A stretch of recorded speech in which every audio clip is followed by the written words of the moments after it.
But Dad, isn't it time for illegal ham in the face? But bro, where's the banjo? Some Cleveland sports shows try to give you hot takes, but only one can give you a big old piece of hot ham. Welcome to Illegal Ham to the Face. Talking all Cleveland sports. And don't forget our Fat Boy Tuesday, where we also ham it up with some fun food topics. Without further ado, let's serve up some ham. Here are the Ham Boys, Fatty and Big Bri.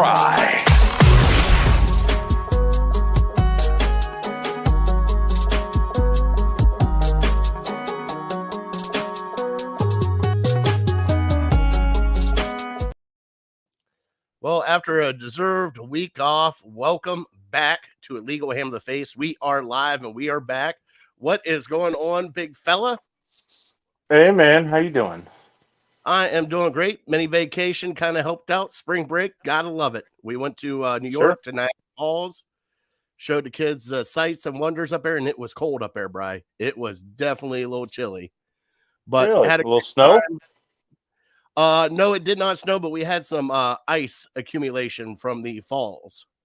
So it was so cold that it started collecting on the surfaces in certain spots. Yep, I got you. Craig is here, said, missed you guys. James is here. Hope you had a great vacation. I did. Much needed. Craig? What's up, James?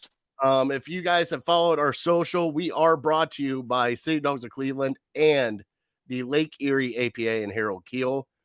We've had some big announcements come out over the week I was on vacation from your Cavs, from your Guardians, from your Browns, from us, and from a whole bunch of other things. So, Brian, it's been a full sports smorgasbord with everything. And also, we had some big news that we dropped. And I want to remind everybody, Brian and I are going to be back out and about live. And we are doing it for the Multiple Myeloma Research Foundation.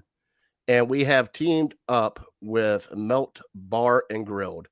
And that was the big announcement that we've been teasing about for about a week and a half, trying to set a date, set a time, set everything. We will be at the Melt Bar and Grilled in Independence from 7 until 10 o'clock. We will be live there from like 7 till about, I don't know, maybe 8:15, Bri, probably, maybe a little bit later, because we got the CEO and owner, Matt Fish, will be joining us on the show. We have two milk challenges going down that night.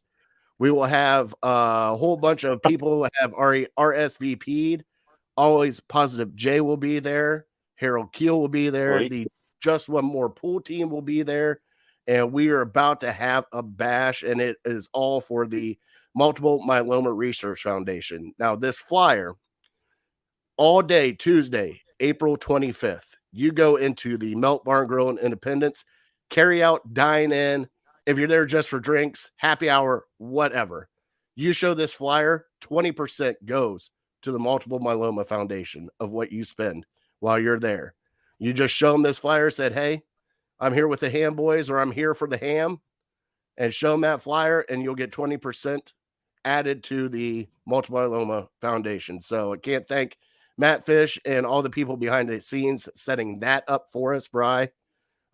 Huge. I mean, it's been a year since we have been out and about live, and it's about time. We got like the next 4 or 5 months kind of booked up. At least one of us will be out and alive at some point in time in the next 4 or 5 months. So we got a whole bunch of stuff planned going forward, which I'm super excited.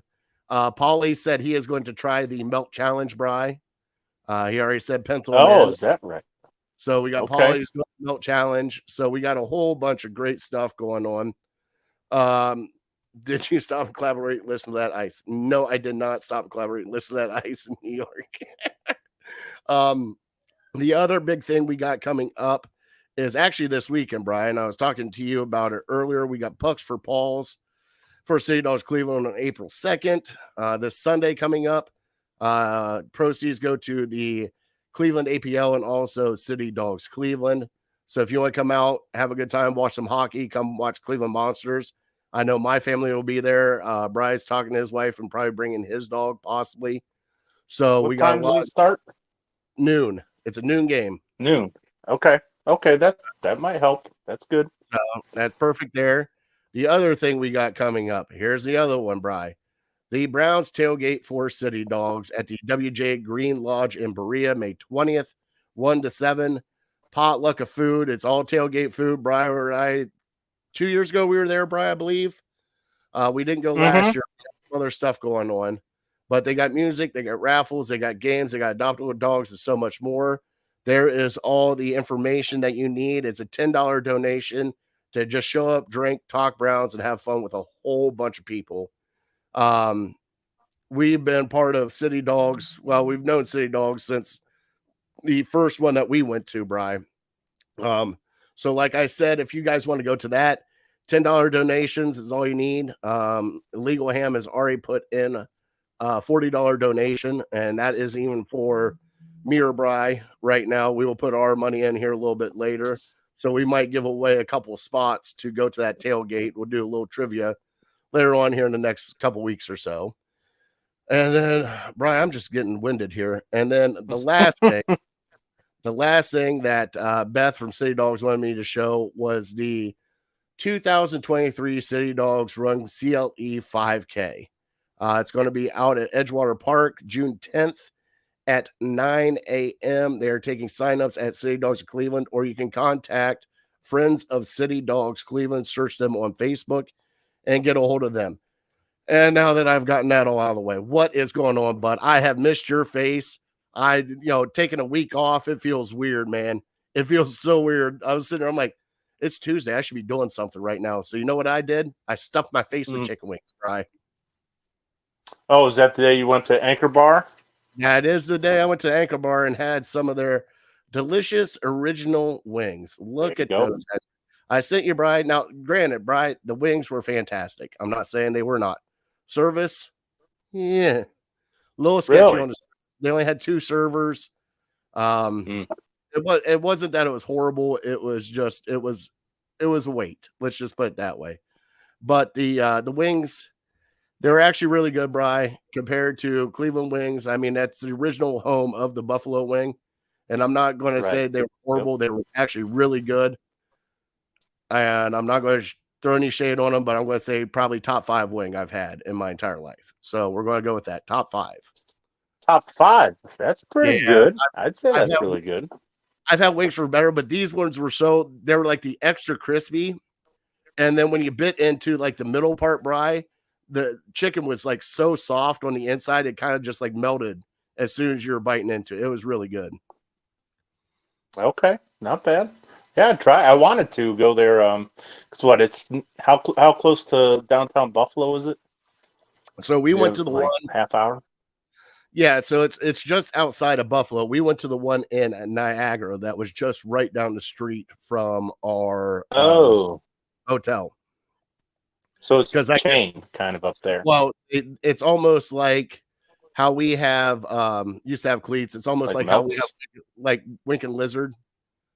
You know, we have local chain, sure. Yeah, it's a local chain. Okay. So, but it was really good, man. And the kids had some. They even had some of the chicken wings. I allowed them. I didn't slap their hands away. I was like, "You guys want a bite of this?" And they had some. So, at least I gave them for that. Beth gave us a thumbs up like here on Facebook for all the announcements we got going on. Brian, we got busy time coming. I mean, we got the NFL draft coming up, NBA playoffs, and baseball season is starting this week, bud. What a crazy time here in Cleveland. So, Brian, you got any shout outs that you want to get out of the way before we really dive into our show, bud? Yeah, I did, but with all the announcements and everything, I'll just keep it moving. I had no shout outs that are really timely that I'll just kind of move towards next week. I did hang out with my brother last night, so he's in town from Chicago, so hung out with him, and my sister-in-law went to a new brewery here in Medina called Acronym. Some people might know it out of Akron, so we had a couple beers there, and then we went to Sully's here in Medina. So it was a good time. Went to some other places, but yeah, maybe I'll shout them out later. But I was gonna say to the Browns tailgate for the City Dogs. I mean, You don't have to know a ton of people. You don't have to get a big group of people to come out. Just if it sounds like fun to you, it's a good time. It's a real relaxed tailgate. It's like a Browns tailgate. Maybe not even as crazy as a normal like It's almost Muni Lot or the Pitt Browns tailgate. it's almost like just a summer But just cookout like you have with your family. Like that's what I'd boil yeah, it down. You got music playing in the very background, chill. you got people walk around. Like we had when we went, we had Always Positive Jay there. We had Craig was with us. We had Kevin couldn't make it, but we met Sherry, Browns fangirl was there. We met a whole bunch of people that, you know, Brown Spider was there. I got my picture taken with Brown Spider. Eric, Top Dog Tailgate himself was there. There was a couple kids that were running around. Even my kids were there running around having a good time. Food was great. That's when they had the OBJ dog, which is no more. We're going to have to figure out a different one. But they got a whole bunch of crock pot food. And like I said, it is seriously, it's laid back. Like you just brought out a lawn chair, just sat down underneath a couple trees, and everybody just kind of just gathered around, said hi to each other, and just shot the shit. Like it was like a family reunion almost. It's a really good time out there. And if you can't come, $10 donation, and all the money goes to City Dogs. That's the thing. Like we're paying for the beer, we're paying for the food, everybody's bringing crock pots, everything else. All this goes straight to City Dogs, the whole money, everything. So $10 donation, even if you just want to donate and help out, you know, just there it is. Eric said they got the Elijah Moore wiener. Okay, there we go. Give me more. I guess it's going to be a foot-long coney coming my way. We'll take it. But everyone's a friend. I mean, if you're watching this, if you're hearing us right now, you're probably a Browns fan, and everybody there is a Browns fan. I'd say you just crack open a cold one, and be it alcoholic or non-alcoholic, and you just start talking Browns with somebody who's close to you, and you know you'll have a good old time. I promise. And you'll run into people that you've like. I ran into like a couple people that I knew who they were, but I didn't know their name.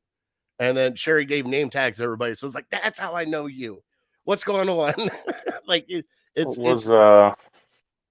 was the one guy? Brownie the Elf or something? Brownie the Jose. Elf. Mm-hmm. Yeah, I met him. Really cool. Millennial Browns fan. Millennial Browns fan. That's what I'm thinking of. Yeah. So I mean, yeah, put a face to a name. You hear these people on Cleveland radio all over the place. So yeah, it was kind of fun. Are you guys getting illegal ham t-shirts made? We are in the process of it now that we are local and everything else. I am in the process of doing hats and t-shirts, especially with the Lake Erie APA sponsor on it too. So maybe we will have them there with us when we go May 20th. Maybe not. It all depends on if I can get everything set up. Eric said again, he goes, no friends, no problem. Make new friends. And then James grew on the Browns because, you know, his 49ers are looking so great with Brock Purdy and broken ankle. I keep forgetting. Yeah, he's a 49ers fan, huh? All right. I don't hate Better not be a Golden State Warrior fan. Oh, he probably is. Guaranteed he is. He's at least a Steph Curry fan. Oh, he came back and said no. He said no. Oh, okay. All right. You're good. You're good by me then, James. Even worse, he's a Bulls fan. Jeez. He's just like Justin. He's just like Justin. He's a front runner. Hop on the Michael Jordan bandwagon. I'm sure when he was younger. All right, Brian. I did all my shout outs. Like I said, we went to Niagara Falls, had a blast. I'm ready to talk some sports now, bud, because a whole bunch has happened, but we do have to get into our trivia first. Now, Brian, I have a surprise for you right after the trivia because you have 3 categories to pick from, brother, and it is my turn. So let me get the trivia music up here as soon as I get my bearings back about me.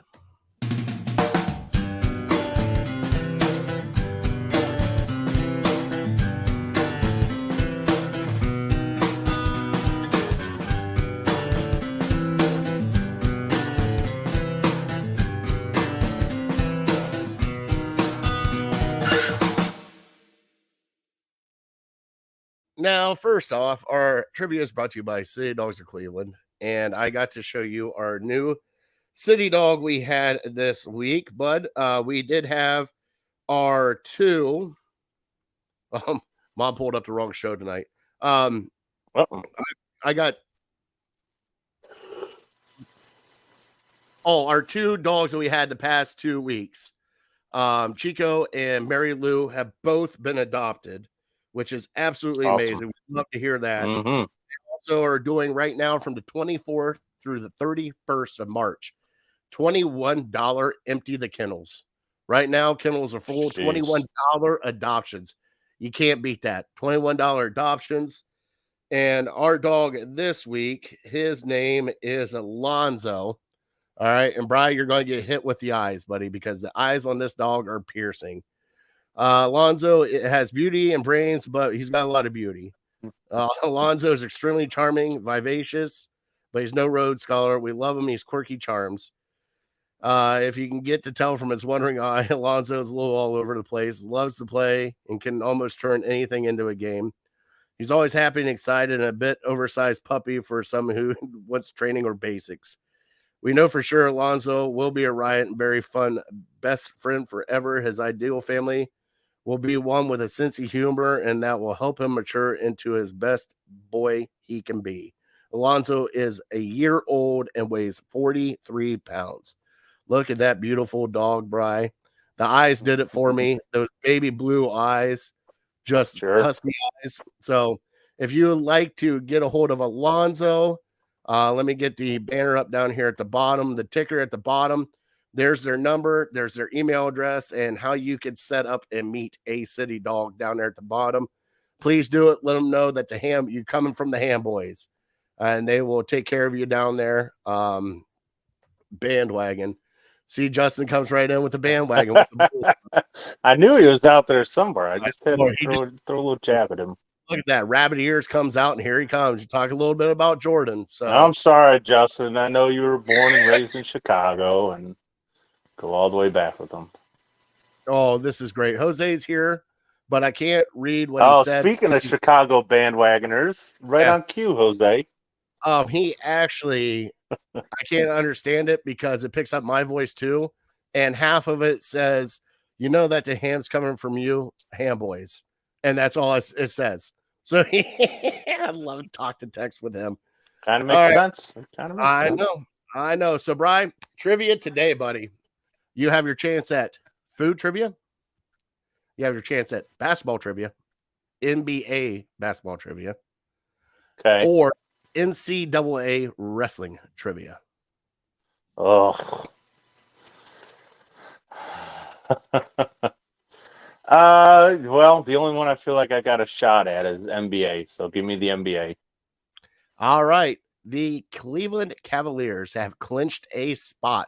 No matter what, they are playing in the NBA playoffs, Bri, which is amazing. Yep. But when was the last time the Cleveland Cavaliers were in the postseason without LeBron James?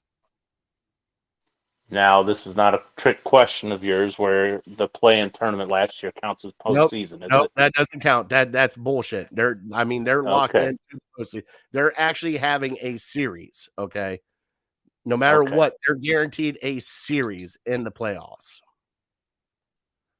I feel pretty confident. I got you. All right. Yes, sir. I'm ready. Do you want to hear now the little nougat I had, because nobody's really going to understand the NCAA wrestling. So I'm just going to put it out before we start the show.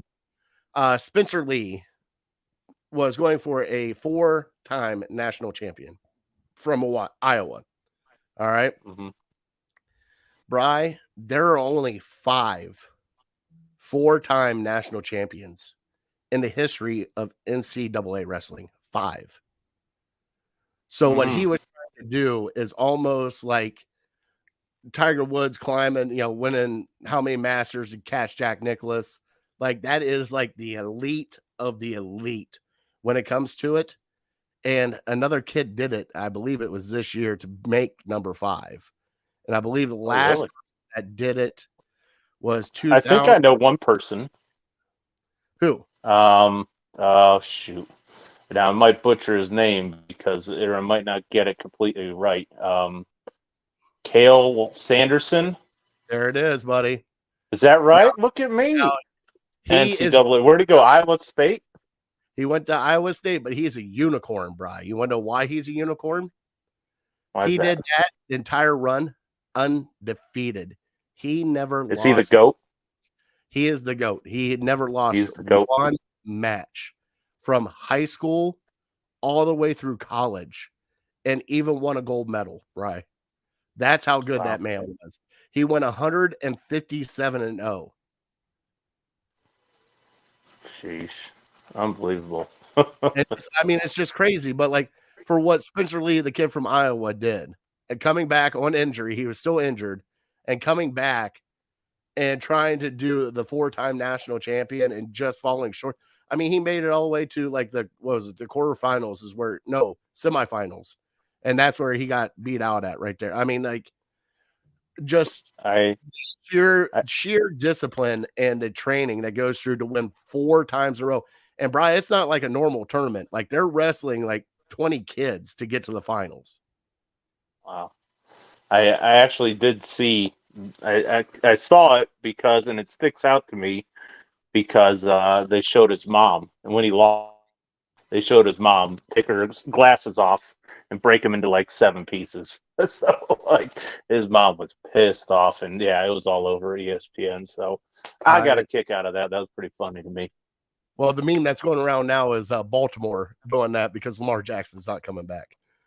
But all right, so Craig asked, we're going to get into it. So Craig asked, what was the question? When was the last time the Cleveland Cavaliers went to the NBA playoffs without LeBron James? All right. So, Brian, let's get into those wonderful Cleveland headlines. As soon as I got to scroll again, I need somebody.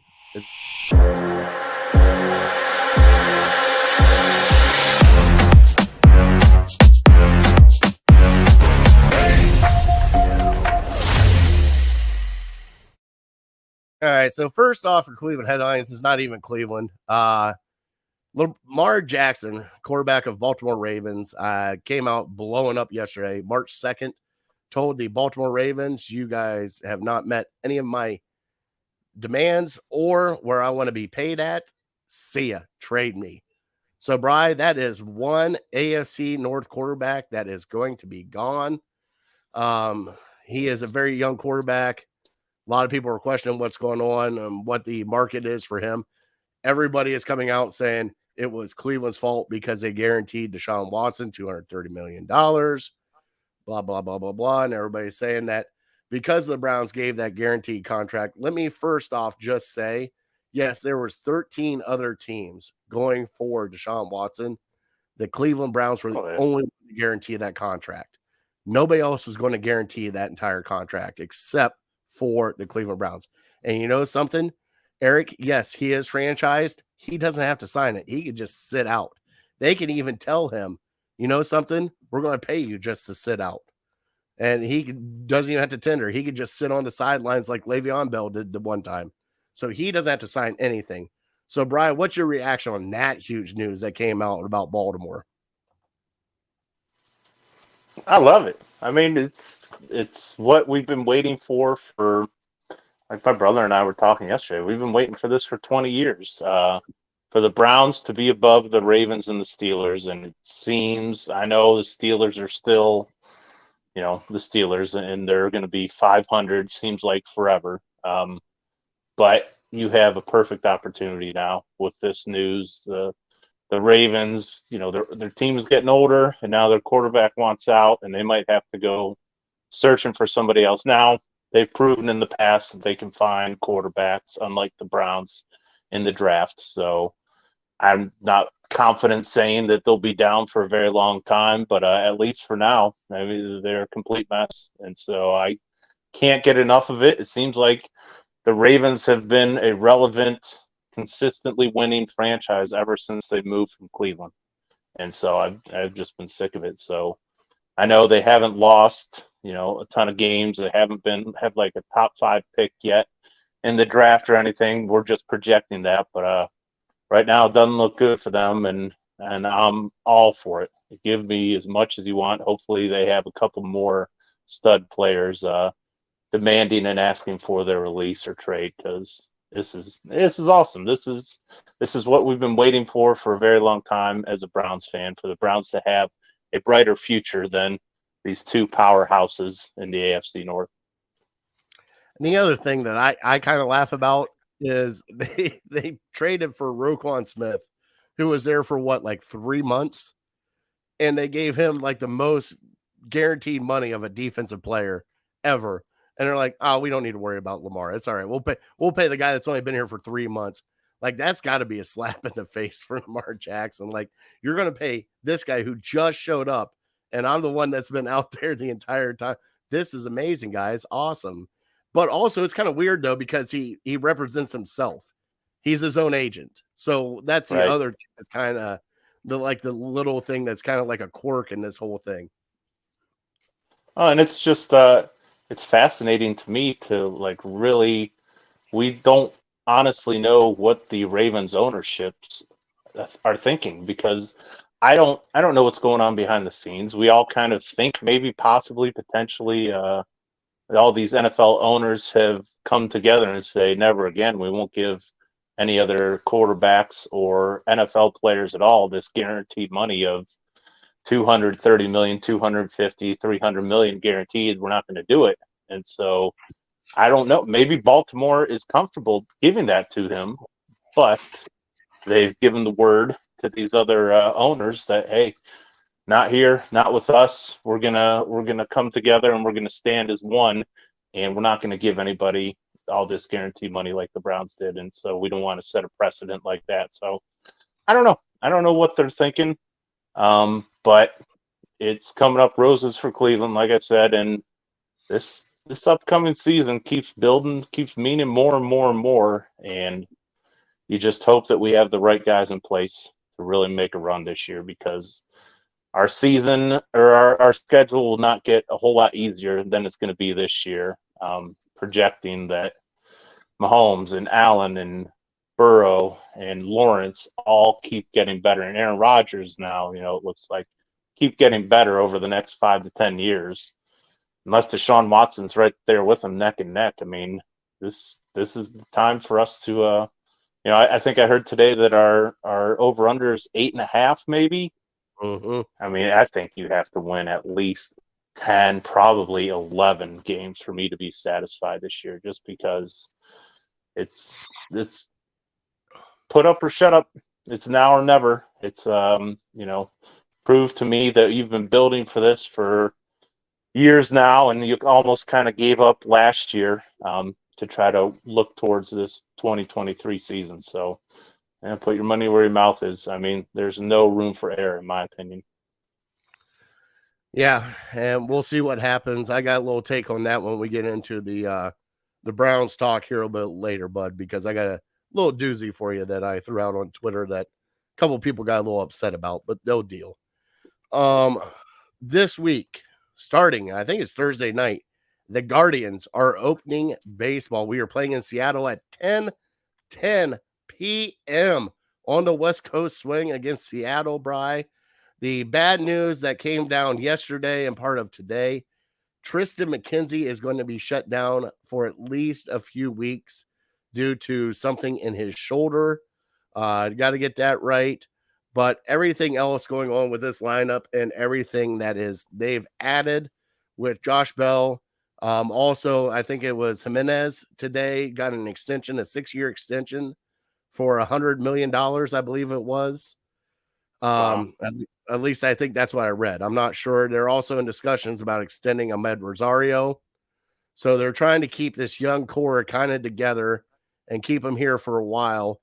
But Bri, the pitching is what the pitching is, and having one of our two aces go down with a little bit of shoulder injury, I'm kind of concerned, but I'm glad it's happening now and not in late months where you need him. If you guys sit him out for the first couple months and let him get back together and come back for postseason baseball, do it, because right now we got to grind out some stuff. So how are you feeling about opening day coming up this week? I mean, baseball's back, spring's back. It's that time of year, Bri. I love it. And it always seems to sneak up on me, even though, pitchers and catchers reported a month plus ago. And, it seems like they've been playing a lot of a lot of spring training games over the last month, but I don't, to be honest, I don't watch the news a ton. They don't show spring training games on Sports Center a whole lot anymore unless something goes bad or something interesting happens. So I really have not been able to keep up with what the Guardians are doing. But I'm excited to start watching. I mean, assuming we can watch them, I still don't know what the deal is with Valley Sports. I know I won't be able to watch them because I have Hulu and Bally's isn't on Hulu.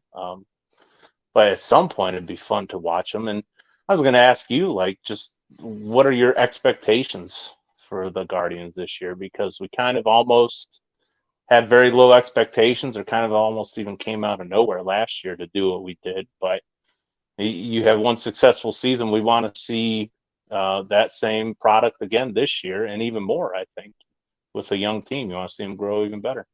Well, from my understanding, from what everybody's been talking about, our hitting has gotten a lot better. At least 1 through 7, we are solid kind of through there, especially now with the new rule changes about the shift, about everything else that they're doing, especially with the pitch clock. The great thing is our team is still one of the youngest teams in Major League Baseball, still, Bri, and they were playing this stuff in the minor leagues, so they're already used to it. So I think what it comes down to is, one, if they can stay healthy, they can make a huge run. Team that scares me always is the White Sox because they didn't live up to expectations last year. And for some odd reason, the Twins are always right there also. But this team, with what they built off last year, the taste they got in their mouth, they've gotten better. They've added some. They've gotten, and that's the other thing. We'll see how they do with less division games too, because they're playing everybody this year. So they're not playing the division, 35 times this year. So I mean, I expect them to hopefully get a wild card, maybe take the division and get that seed. But I still, they're young, so it's kind of hard pressed that if they get down and in the slump, if they can fight out of it. That's my only concern, Bri. I I I have higher expectations. They took the Yankees to an elimination game last year, so I think you have to build off that. I think you have to go further than that this year. I'm expecting ALCS, and part of that is probably me not wanting to be patient. I know I should be patient because you said they're incredibly young still, and hopefully we have a window here of 3 or 4 years where we can compete for championships. But at the same time, in the back of my mind, I hear about Shane Bieber is probably gone after this year. You're going to lose your race, lose your best pitcher, we assume, unless McKenzie makes a huge step this year. But you're going to lose one of the best pitchers in the major leagues right now, and he's gone. So I think you have to strike while the iron's hot now. I mean, unless if you're not going to go for it and try to win a championship this year and have those expectations, you might as well just trade Bieber right now, see what you can get for him. Because, my understanding is you keep a guy like that around for the year because you want to go far in the playoffs. So, yeah, that maybe plays to my mindset a little bit. But it's a long season. Like you were saying, it's probably the most important thing is just staying healthy. And if we can do that, I think we'll be in the mix for the division. And yeah, I expect the White Sox to kind of figure it out. And, whoever they got at manager now, I'm sure is better than La Russa. So they're going to have them playing. And yeah, like you were saying, the Twins are always tough too. So I think it's going to be a dogfight in the Central. Yeah, I can't wait. I mean, baseball is fun for me anyways. I know it's a lot of games, but even like waking up the next day, did they win last night? Oh, what happened? And then you go back and even if you didn't watch it, you can catch like the highlights of the game on like YouTube. And it's like a 10-minute highlight real quick. Just go through it. Like, all right, well, that was a good game, man. But like you're saying with Shane Bieber, Bri, you say that because you got that ace pitcher and you kind of want to, don't want to hold him here if you can get more out of him from whether it be a trade or whatever. But the thing that the Indians or Guardians, I should say, Guardians have proved to I you. still do it. I know the Guardians have proved to you is no matter what ace they have, they've always had somebody in the background. Like after Kluber, it was Bieber. After after CC, Oh, sure. Cliff Lee, it was there's always that one person behind that one young rotation, and they still have a really young rotation, Bri. So, and you still got the two guys, your top draft picks that were starting pitchers that are still back. So, I understand where you're coming from. Like for me, I'd like to see Bieber stick it out here in Cleveland, but you always do. But you also understand it's Cleveland, and this might be the last year we see Bieber, or even half a year we see Bieber, and it's just terms that we have to go to. We need Savali to step up and have a much better year than he did last year. I mean, he's shown potential in the past. I even think he started like our playing game or something a couple years ago, or 1-game wild card. Yeah, so I mean, he's been there. He can be a number 2 guy and, maybe flash and have some great stuff on a one-night basis. So the last year was just a tough year for him. And McKenzie had a great year. I think his ERA was under 3 last year, but he just, for whatever reason, didn't get the run support. And I think he only had like a 500 record. So yeah, getting those two guys to produce more wins, I think that'll go a long way. And if the hitting can just be a little bit better, yeah, I think you should be a top 3, maybe 4 team in the AL. All right, so we got to transition over, and here's Chris. Chris, what's going on, fellas? Can you play that music again? Because What's up, Chris? Because your family. And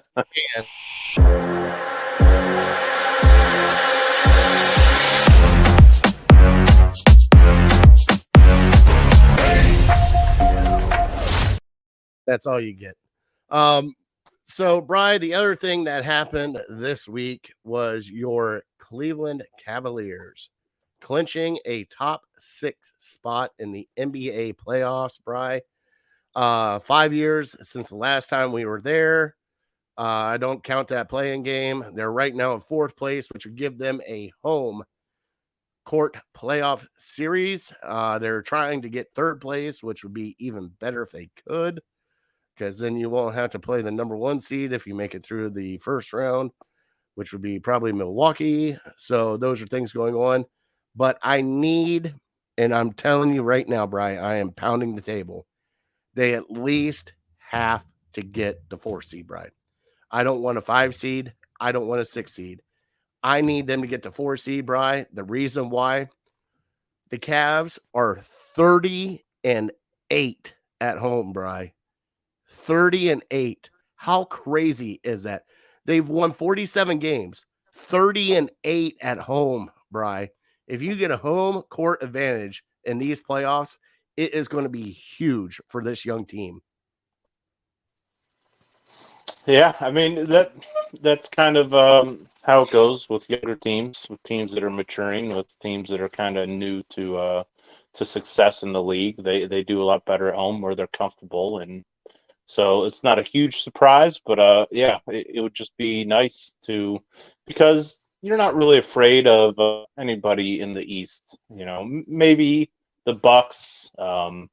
But you've had success, or you at least played Boston and Philadelphia close in games. So bounce your way here, bounce your way there. Maybe you take a couple games against Philly, and I think we have a winning record against Boston. But a couple of those games, I don't know if they're playing all of their guys. So yeah, hopefully, I mean, ideally, if you get the 4, ideally you'd be playing the Nets. But I don't know how realistic that is at this point.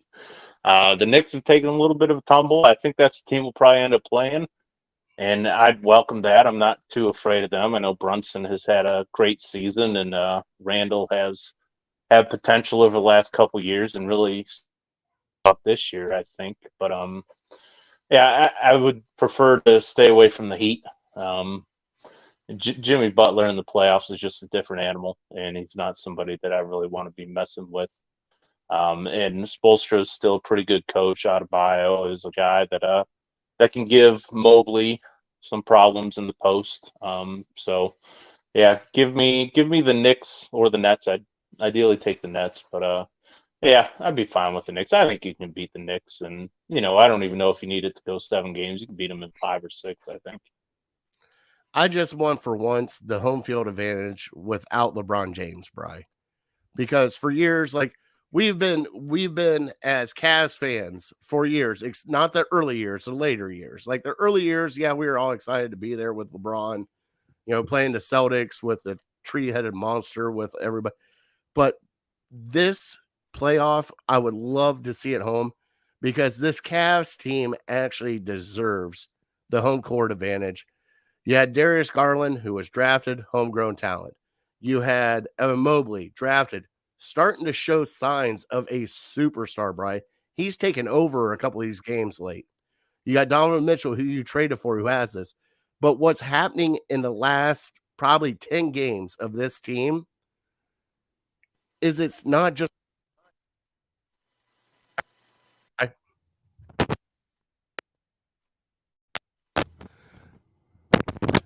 Am I good? There it is. Okay, it's not gotcha. it's not just one person. One night it was Levert. The other night it was like last night, it was Jared Allen playing a game of his life, 26 points. Other night it's Darius Garland. Other night, Isaac Okoro with a game winner, Bri, from 3. Isaac freaking Okoro. Rubio is dishing it out. Like this team is gelling.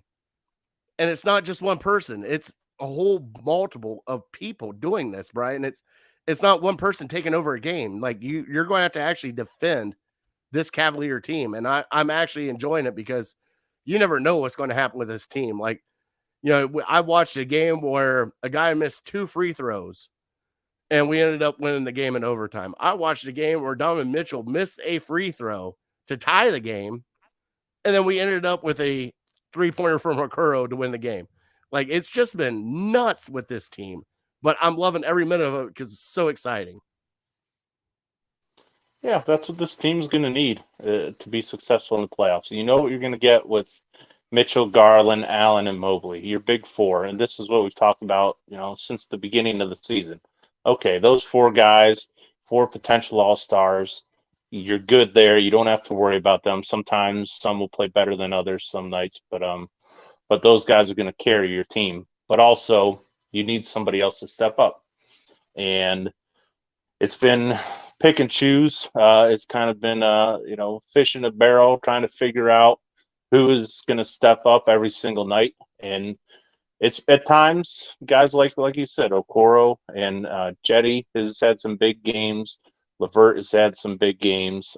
They step up and they make the difference. And so I think that's what it's going to need to beat some of these teams. And just thinking back to like the Warriors and what they've done over the past 5, 6, 7 years. Yeah, they have those 4 great players or 3 great players.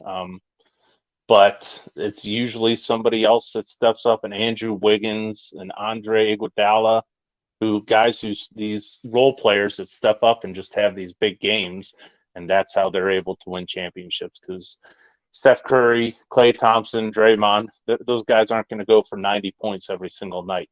So you need these other guys to come in, and they've had some great success with that. So that's what you're going to need a 20-point game from Chetty. You're going to need a 30-point game from Levert or Coro to hit, 3 or 4 3-pointers in order for you to advance in these playoffs. And so, yeah, it's going to be tough for them because they have no experience to draw from. But it's going to be fun to watch them grow. Yeah, I can't wait. This is such a fun team to watch, Bri. It really is. And I can't wait. They deserve it. They worked so hard this year. JB Bickerstaff, keeping them focused. Even, Bri, they're playing defense. They're one of the top defensive teams in the NBA right now, which is unreal. Like, I'm so impressed with how they play together and so impressed how this team has performed. And you know something, even giving the general manager, God, why am I forgetting his name, Bri, right off the bat? Kobe Altman Kobe Altman doing what he did to get Donovan Mitchell here, knowing that the team was so close. They just needed that one little bit to take him over the edge. And it was Donovan Mitchell. I mean, you have a guy that can score, that can take over a game if needs to, but also can realize that if he's off, he can help out the other guys. It's going to be a fun NBA playoffs, Brian. We will find out here. I think there's 6 games left, something like that. Yeah, So we got maybe 3 weeks till the playoffs start. So they're playing right now. I know they're playing. I believe it's the Hawks they're playing right now, right? Oh yeah, right. Yep, that sounds right. So they're playing right now. Probably should be almost at halftime. So we'll see how they're doing after we're done. Eric asked us, what jersey do you wear to a Cavs game? If I can find one. Now, I do not have. Now, I used to have a Sean Kemp and a Mark Price jersey. I do not fit into those anymore. So if you give me like a 4X Shaq Diesel shirt or Shaq Diesel jersey, I'll wear that guy. Any current who would you wear from the current Cavs roster? Current Cavs roster, probably Jared Allen. Nice. You know who I would wear? Oh, good Lord. I'm afraid to ask. Ricky Rubio? Harris LeVert. Shut your face. No, you wouldn't. You know why? Why? He's a Michigan man. Oh, jeez. Of course you would. Oh, my The only God. Cavs jersey I own is a LeBron one, and I've maybe worn it one time. Yeah, so I don't know. For some reason, I just don't wear jerseys, basketball jerseys like I do I'm more football comfortable jerseys. in like a t-shirt or a hoodie. Like I'm not really like jersey guy to like games. I don't know what it is. Like I'd rather be there for comfort than show. Like look at I just most of the time it's a hoodie. You know, give my me guy. Go. My legend would be Hot Rod. That's a jersey I gotta find is a blue and orange Hot Rod jersey. That'd be something I could keep forever. He says he wears a Delonte West jersey. He said the laughs are Delonte hilarious. West. Oh my God. What was he, 13? Was he number 13? I have no 13 or 15? Evan Mobley for Craig. Sure. Well, bro, Can't go wrong with Evan Mobley. Oh God, no, you can't go wrong with Evan Mobley right now. He's Well, great. I was just gonna, and maybe this will be a good transition, but yeah, the Cavs are where the Browns want to be, and what I mean by that is the Cavs are probably a little bit younger than they have the younger core than what the Browns do, but you push all the chips in, you make a big deal for that one superstar player, and you hope that he can take you to the next level. And so far, Donovan Mitchell has, and time will tell if Deshaun Watson is going to take a hold of this team like Donovan Mitchell has and embrace the city and embrace his teammates. And, because in my opinion, I don't think you could ask anything more of Donovan Mitchell and what he's doing. No, he's just been spectacular. So hopefully that rubs off on Deshaun Watson a little bit. All right, there you go with the transition over into Browns talk now. Bri, you texted me on vacation with the Elijah Moore news. The Browns did trade for Elijah Moore. They pretty much swapped a second and a third round pick, or second for a third, and Elijah Moore. So we dropped back 32 spots to pick, and we got a young wide receiver who was not happy with the New York Jets. A young receiver who is also quick and can actually catch the ball, Bri. So right now, and they also picked up Marquise Goodwin from the Seattle Seahawks. We picked up another offensive lineman. So they're adding speed now to the wide receiver room. Like we still have Anthony Schwartz. We still have David Bell. We still have Dimitri Felton. But on top of that now, you got pretty decent wide receiver room. So how did you react to the Elijah Moore news? Because a lot of people, especially Browns Twitter, kind of went nuts and then kind of pumped the brakes a little bit because they're still wanting Jerry Jeudy. Yeah, I loved it. We talked on the last show that we had that was the guy that I wanted. That was the wide receiver I coveted. I don't see that big of a drop off between Elijah Moore and from Jerry Jeudy to Elijah Moore. Jerry Jeudy obviously was more prolific in college. He was a higher draft pick, but as far as the pros, they've both popped. They have these big games that you can get excited about, and then they have games where they just disappear. So the talent is there. It's just up to the team and the quarterback to get that talent out of them. And yeah, I viewed Elijah Moore as somebody who's very talented and very underused. And I don't know if it was the offense. He kind of called out his offensive coordinator um, halfway through the year, and then his use and his numbers took a dip after that. But playing with Zach Wilson, there's not many. I mean, Garrett Wilson had a great season, but I think even his numbers took a dip when Zach Wilson was playing. So Elijah Moore is a guy that I still see a ton of potential with, and I just hope the Browns can get it out of him. And he's that speed guy that you were looking for. I think he ran a 4.35 at the combine. I thought I heard last week somebody say that Ocho Cinco said he's one of the best route runners in the NFL right now, and so that kind of gets you excited because Ocho Cinco's that's how he made his bread. That's what set him apart from everyone else. He wasn't the biggest, he wasn't the fastest. His route running was as good as anybody in his day, and so for him to recognize that, and Elijah Moore, I think we should expect a lot from him. And, it's just thinking about similarities in Kevin Stefanski's offenses in the past and going back to his Minnesota days where he had Thielen and Diggs. And I think the ceiling for Elijah Moore is like a Stephon Diggs in Minnesota. And I think they hope that he can develop into that. He's certainly not there yet, but I think in the next 3-4 years, the Browns hope that they have their Thielen and Diggs in Moore and DPJ. And, they're probably going to have to pay DPJ some money next year if they decide to keep him. But yeah, I kind of see that's how the Browns are hoping for their offense to look. And, that time will tell if that's going to happen or not. It's up to Elijah Moore at this point. He has the talent. He has the coaching, just the motivation. And, I think the big thing is the relationship with Deshaun Watson. And that's, I'm excited about it. It's a young wide receiver. You really just swapped a second for a third. I mean, it wasn't like you gave up a second to get a hold of him. You're still getting a pick back.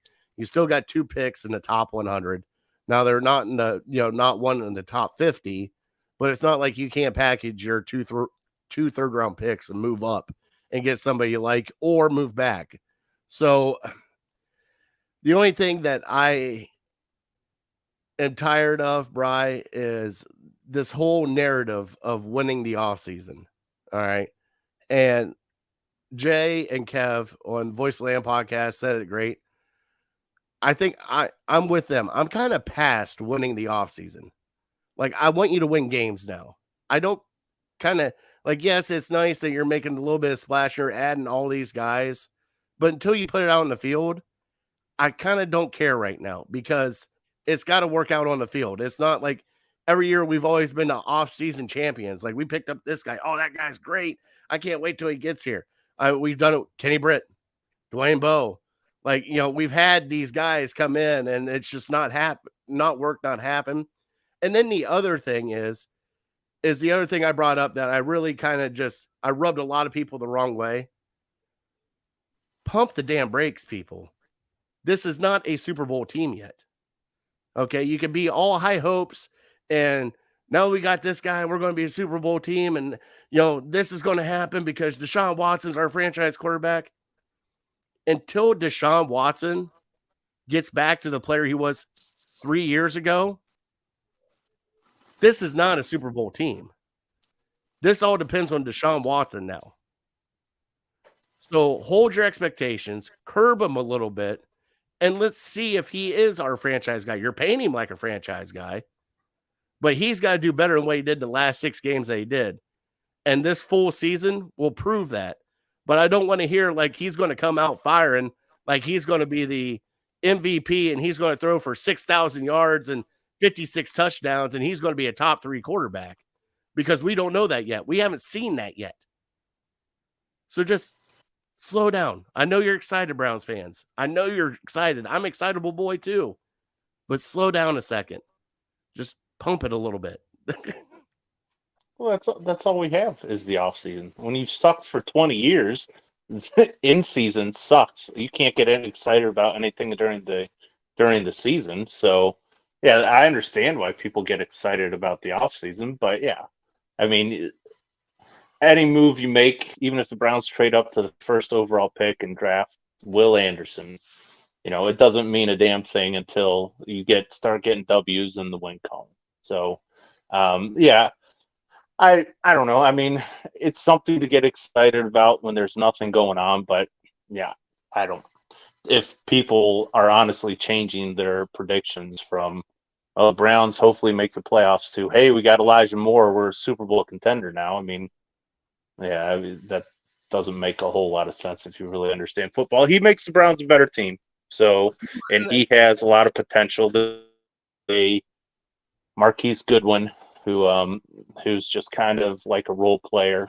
This is a guy who, like I said, I think his ceiling is 1,000 yards. And if you just got 1,000-yard receiver for dropping back 32 picks in the draft, I'd say that's pretty good. But I mean, the Browns had a need for speed at wide receiver, and they've addressed it. Elijah Moore, like I said, one of the fastest guys in the combine, and probably, I don't know, maybe top 30 fastest receiver, top 40 fastest receiver in the league.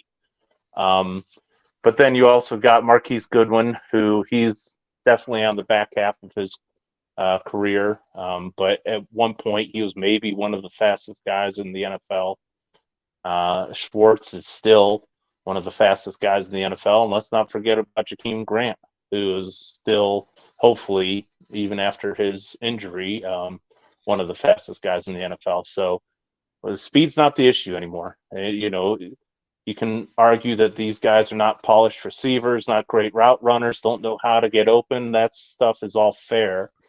But as far as speed goes, you have 3, maybe 4 of the top 40 fastest receivers in the league. So, you can't, fans can't say that we need a speed receiver now, because they have addressed that. So, yeah, at the end of the day, it still has to translate to the field, though. Yeah, it just, part of me with this free agency period, Bri, now granted, they took some big swings. I mean, it wasn't a home run swing, but I should have known better, knowing their MO for like the past 2 years, even the draft, knowing their MO in the draft, knowing the past couple of years of free agency, that they're just going to take a low risk, high reward kind of guy. Like they're going to bring in like our defensive tackles. All of them have an upside like you wouldn't believe. They really do. But you got them at a low risk. You didn't have to pay them what they normally should be paid. You're giving them a chance to prove themselves. So, but even like with Elijah Moore, you have a wide receiver who in New York, like you said, yes, it was Zach Wilson and everything else going on, but supposedly a bad locker room guy. Didn't want to be there, disgruntled, everything else. Browns are taking a chance. But I have people on Twitter, Facebook, everything else going, hey, it's a 42nd pick. We can get somebody better than him at the 42nd pick. He's proven. But the thing is, he's proven.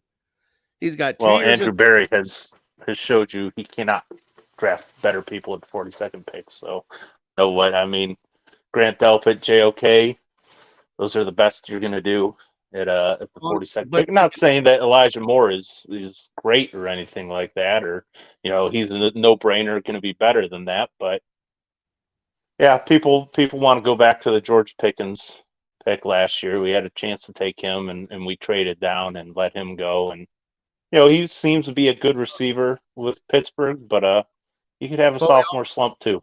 He's not a no-brainer. But also, we got a shutdown corner with Martin Emerson with that pick.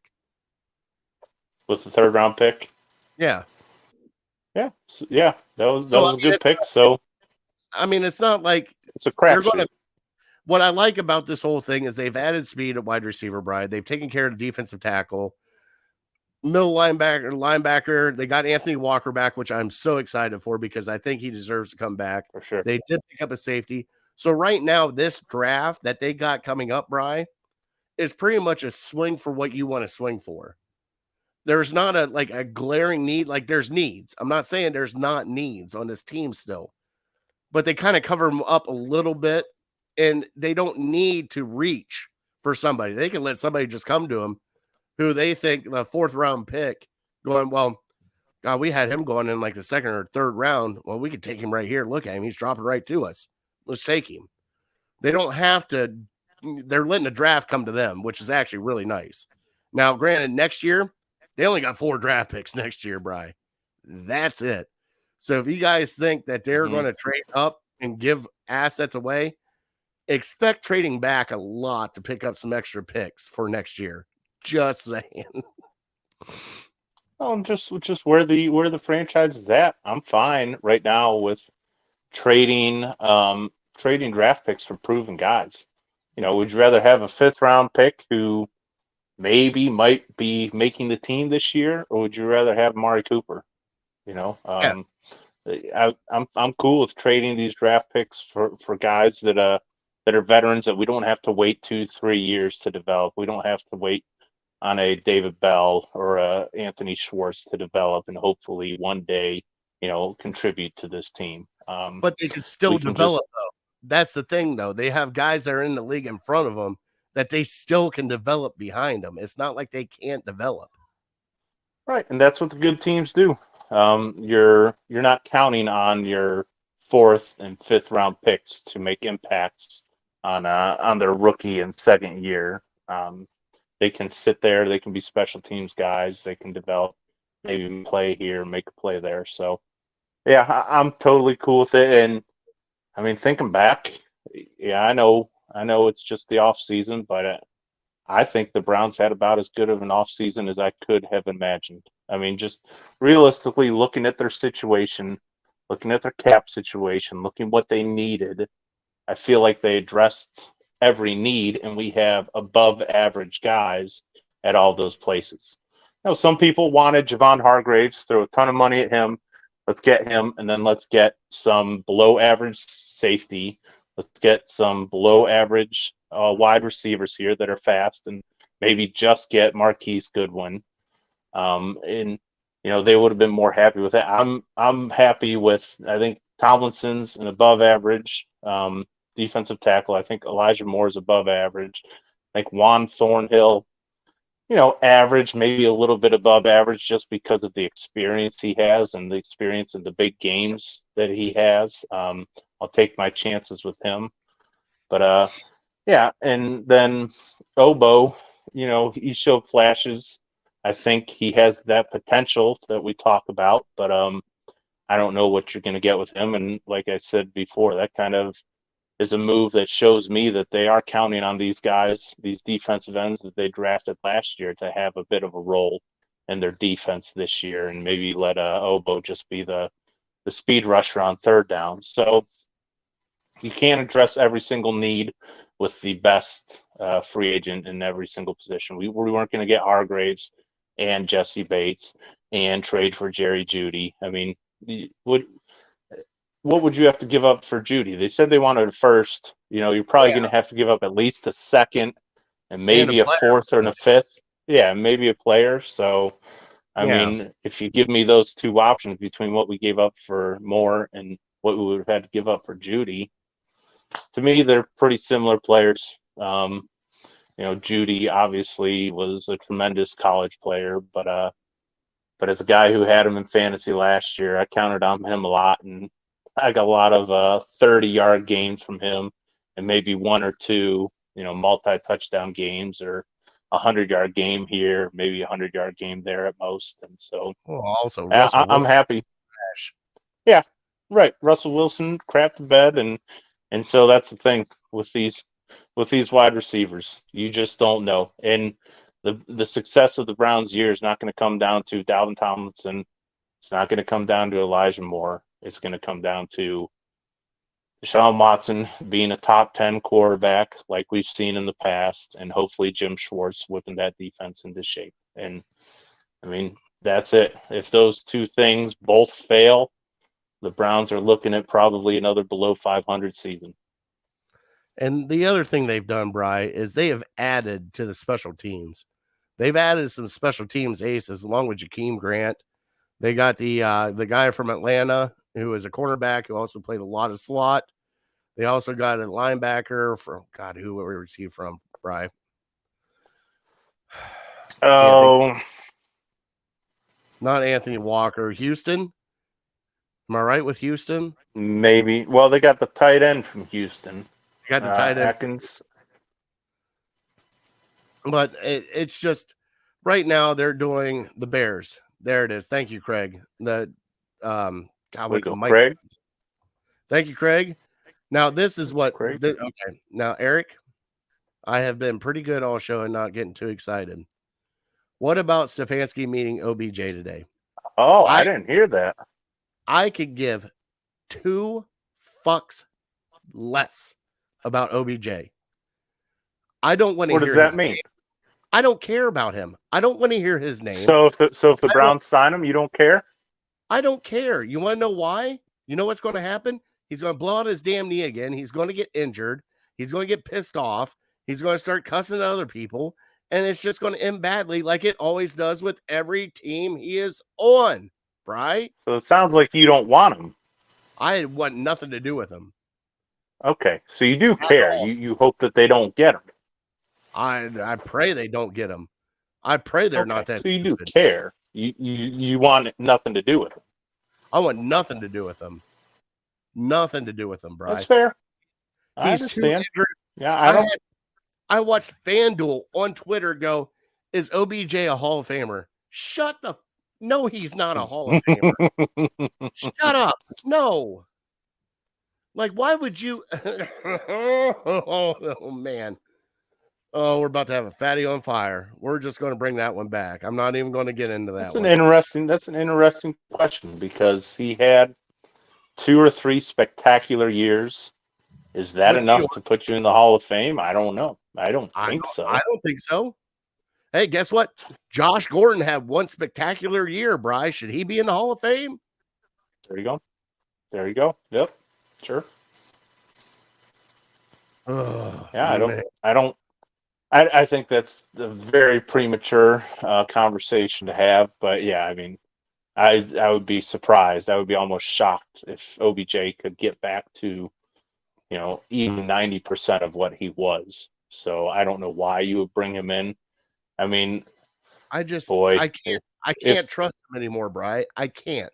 And if a team needs a wide receiver and they're willing to take that chance, I just can't do it because he can't stay healthy. Yeah, he played 1 season for us where he played pretty much the entire season with a hernia.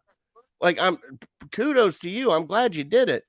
But you've been hurt ever since your ankle injury in New York, and you have never been right since. I don't know how Kevin Stefanski could ever sign off on OBJ. Just knowing the pressure that he's under this year, and you're gonna risk that with a wild card like that who doesn't even have a huge payoff, especially when. I mean, I'm comfortable going in with Cooper, DPJ, and Elijah Moore as our top 3 receivers this year. I'm even all right with David Bell as a slot, Demetric Felton. You got Jakeem Grant, who we didn't see that could play. Like, I'm all right with our wide receivers, but I just don't understand why him. Like, there is a aura around that guy that everybody thinks he is a wide receiver god and they got to have him and they got to talk about him all the time. And Bri, he's just not that anymore, man. He's not. I have one answer for your question on why the hell the Browns would be doing this. And the answer is the same answer as why did they trade for Deshaun Watson? It's desperation. The Browns know, Andrew Berry, Kevin Stefanski know that if they don't make the playoffs this year, they are fired. And so maybe desperation is starting to seep in a little bit. Maybe they start talking themselves into OBJ can be that guy that he was in New York. Hey, he still has a lot of friends and a lot of ties in that locker room, and he can do some positive things. So I don't know. In a crazy way, I wonder if fans would even entertain that. But at the same time, that's where men do some stupid things. So we'll see. Myles Garrett put it out there. I sent you that I know text that you sent me that Garrett text, and I'm just sitting there wanted to going bring like, him. I'm just going like, why? Like I don't get the fascination, right? Like we already had wide receivers. We already had him here. Did he show those flashes here? And then you go, well, he had Baker Mayfield as his quarterback. Well, if he's a top tier wide receiver, he can make his damn quarterback look good. Could he not? Yeah, Baker Mayfield has not in his however many years in this league. I don't know if he's ever had like a tremendous successful season with a wide receiver yet. And then here's Maybe Jarvis, but that's because Jarvis was the only thing he had. Yeah, sure. But I understand that take. But honestly, that's an outside take for all the people. But we're not in that locker room. Maybe there's guys in that locker room that still love him, and we of just course don't they know love about him. it. I wonder why they love him. Yeah. Here, you want a brand new pair of shoes and a Rolex? What's up, brother? Here you go. All right. Love you, bro. Sure. Like We don't know. I mean, the outside perception is one thing, and in the locker room it could be completely opposite. I don't know, think bro. we know. And I just want to be done with it. Like I almost, you know how Rizzo, like we listen to sports media, you know, Rizzo's like, find me my kicker, find me my quarterback. I'm almost at that point now. Like I don't even want to hear his name. Like I don't care. That saga is past me. It's done and over with. Like we even tried to trade you and nobody would trade because they knew how horrible you were here. And we actually had to release you. Like you even had your dad. Your dad comes out, puts out a video like how horrible it is. Like that's stuff that you don't do to bring, and like you just nosedived our team for 1 year. And granted, it wasn't just him. I'm not saying it was just him. It was a lot of everybody in the locker room, and we know that now. But damn.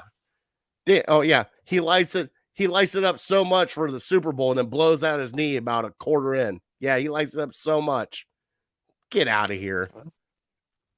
I mean, so you know me, and you know Browns fans, and Browns fans are the eternal optimists. And so if the Browns they would get love it. OBJ, we will talk ourselves into he's going to be great. Baker Mayfield was the problem. OBJ has had success in his career with every other quarterback he has played with other than Baker Mayfield. So is that what's the deal with that? I mean, and that's the truth. I know it's the truth, Bri. But you and I both talk about it all the time. I know it's the truth. It's just like you just damn. Like I'm not saying I want him because like I said, I'm good with the three receivers that we have, and then filling in the rest. But yeah, if he finds his way here, I'll probably talk myself into it. All right. Well, Brian, guess what? We're moving Fat Boy Tuesday to next week. We're already an hour and 15 minutes in. Now, next week, guys, and I want everybody that's watching now, because we've had the most watched show right now that we've had in a very long time. And thank you all. If you're watching on YouTube, please subscribe to our channel. We go live every Tuesday. And please like and subscribe if you guys are watching here. I had the original buffalo wing from the original place, the Anchor Bar in, well, it's Niagara, but the Anchor Bar in Buffalo, New York. All right. I want to know who has the best wings in Cleveland, Bri. And I am going to go out on a journey, Bri. This is my personal journey to find the best wings in Cleveland. All right. And I know it's going to be a crazy journey. I'm going to go to a lot of places. I'm going to eat a lot of chicken wings, Bri. And I get that. I don't even care if they're little 3 samplers. but I am going to find the best wings in Cleveland. Now, with this parameter, though, it's got to be Cleveland and surrounding areas, okay? I'm not going all the way to Youngstown. I'm not going all the way to Medina, Bri. No? So Medina's Cuyahoga County. Who has the best? Who has the best wings in Cuyahoga County? pretty much Cuyahoga County. All right. Okay.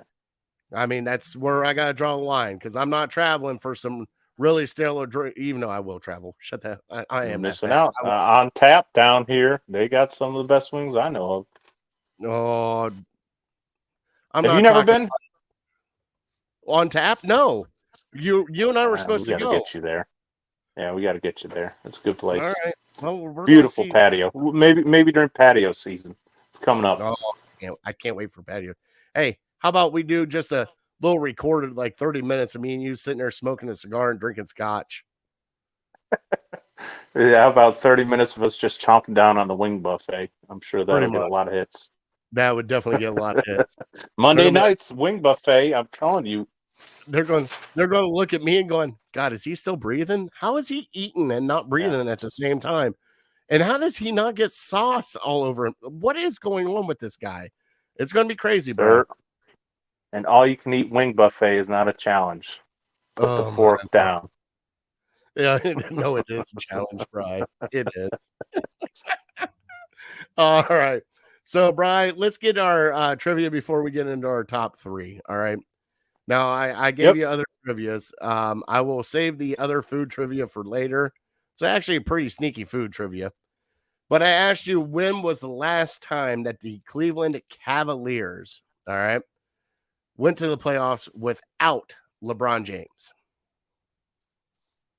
Yep. And I'll be honest with you, I did hear the year, but I kind of had the time frame. I wasn't sure if it was like 96, 97. 1998 is going to be my guess. And I kind of remember I was actually maybe at like the last game that year. I vaguely remember with my cousin and my aunt. And I think they had to like win that final game to get maybe like in the 8th seed or something like that. But yeah, 1998 is my guess. 1997 and 1998. That's how long it has been for your Cavs without LeBron. Like, just think about that. If we didn't have LeBron, it's almost the same thing as the Browns. Oh, Bri, that's so bad. Yeah. And I mean, to bring it back to the Browns, we're hoping Deshaun Watson is our LeBron. Pull us out of now. In fairness to the Cavs, it's not like the Cavs were terrible for 25 years and only made the playoffs a couple times. The Cavs were really good in late 80s, early 90s. So, but yeah, the best thing that ever happened to that franchise is getting LeBron. What's that? They ran into Michael Jordan. That's yep. What can you do? I mean, Cleveland's had some bad luck. Whenever we have our great teams, there seem to be other great dynasties that we have to go through, like the Warriors and Michael Jordan. And hope it's not the case of the Browns with Patrick Mahomes and Joe Burrow now and Josh Allen. And it just pisses me off. Now, of course, you could also say, well, we didn't have to go through Tom Brady and Peyton Manning during their times, but yeah, you're always going to have to, in order to be great, you got to beat great teams. So, yes, you do. So now's no different. All right, let's get our top three and we'll close out the show, big fella. Yep.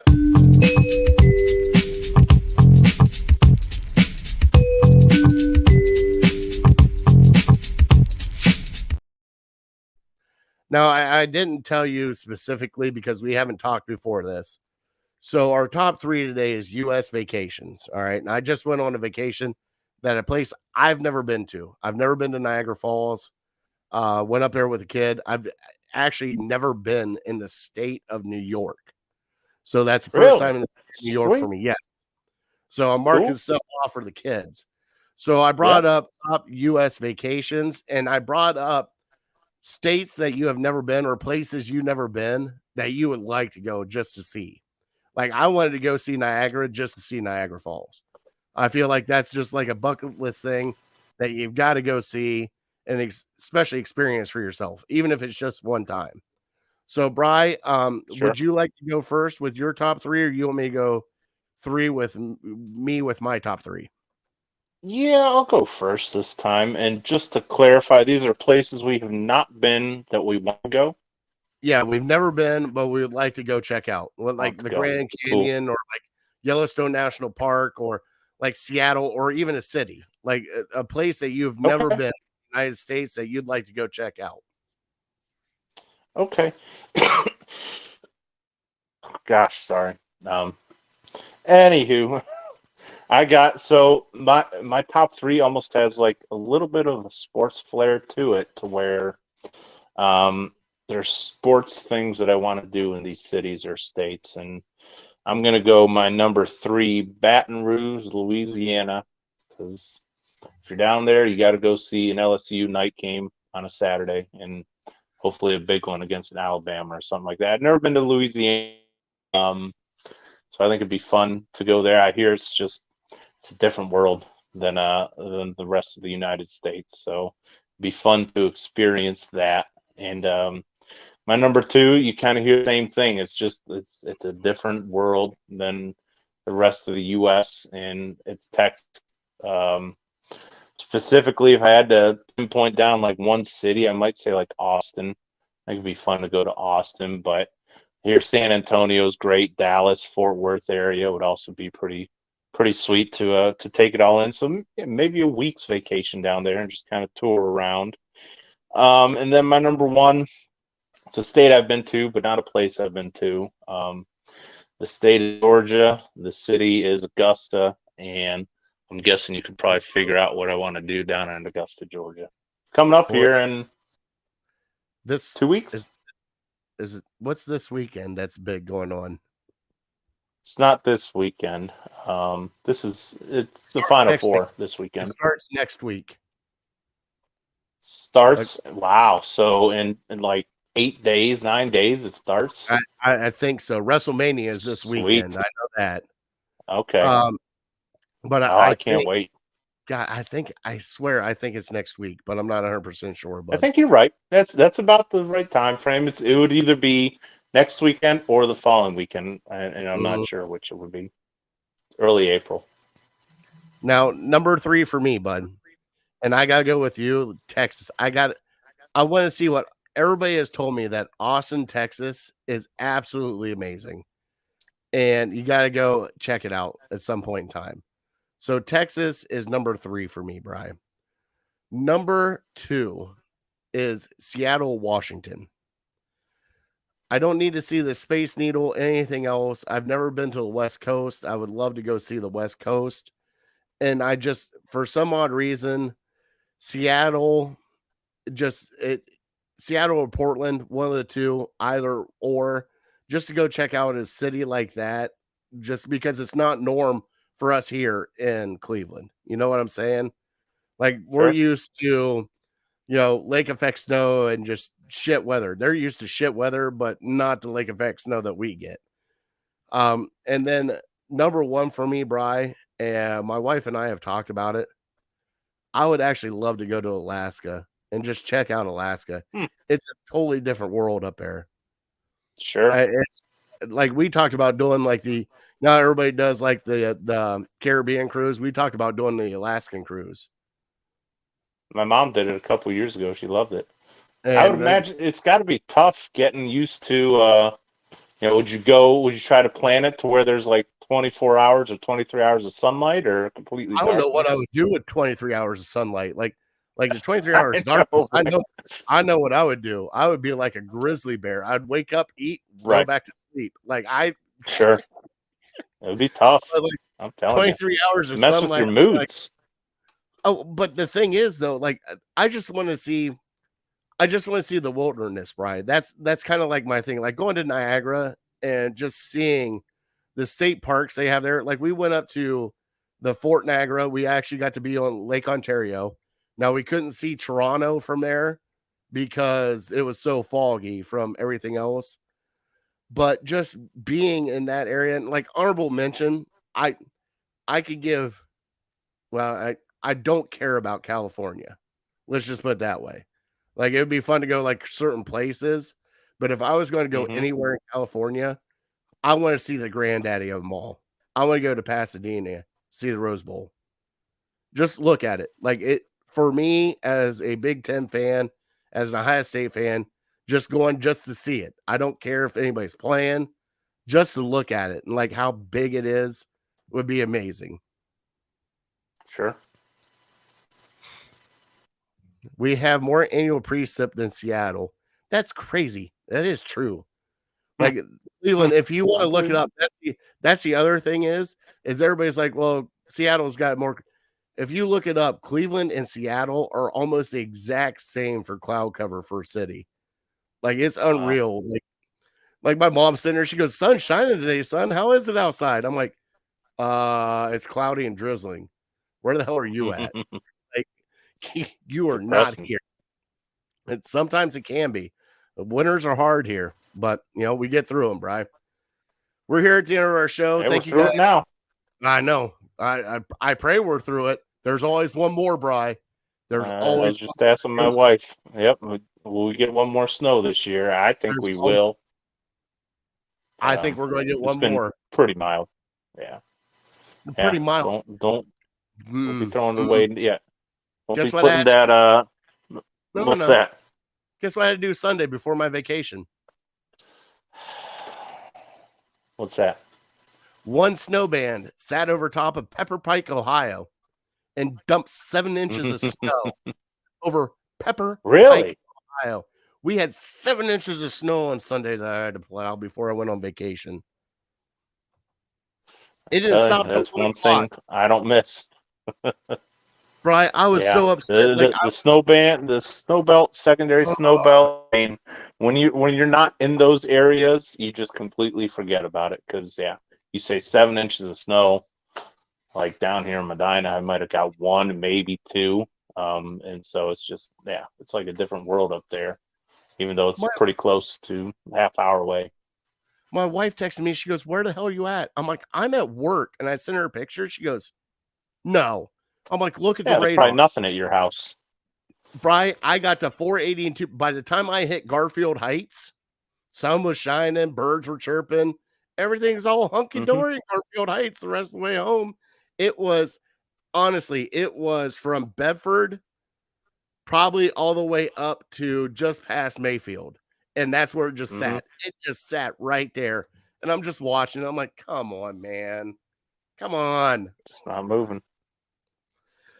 All right. We're at the end of the show. Thank you, everybody, for watching. Please go adopt Alonzo. Let me bring up that beautiful beast again.